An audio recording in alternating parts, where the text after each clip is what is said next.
বিকালে আসছিল, ওর বাসা থেকে রাগ হয়ে আসছে, আমার কাছে এসে বললো যে ঢাকা যাবো, আমাকে ঢাকার টিকিট দেবে।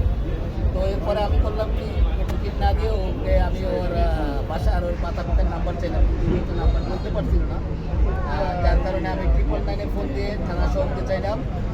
ওখান থেকে খানজাহান থানার নাম্বার নিলাম। খানজাহান থানার ডিউটি অফিসার প্রেসিডেন্ট, তিনি আমাকে অভয়নগর থানার নাম্বার দিলেন। অভয়নগর থানার নাম্বার থেকে আমি আবার ওখান থেকে অভয়নগর থানা থেকে আমাকে আবার চুনাতলা ঘাটের যে ফাঁড়ি ছিল, সেই ফাঁড়ির যে ইনচার্জ ছিল তার নাম্বার দিচ্ছেন।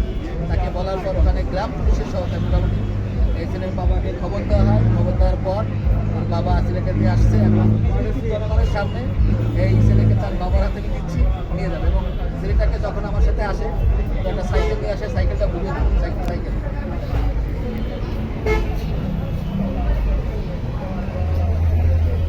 সাইকেল নিয়ে আসে। আর ও আমার কাছে টিকিট কাটার জন্য ওর কাছে আমি 1500 টাকা পাই, আর সাথে ব্যাগ, ঠিক আছে বাবু, আর সাইকেল সামনে আসে, বাকি থাকবে টাকা।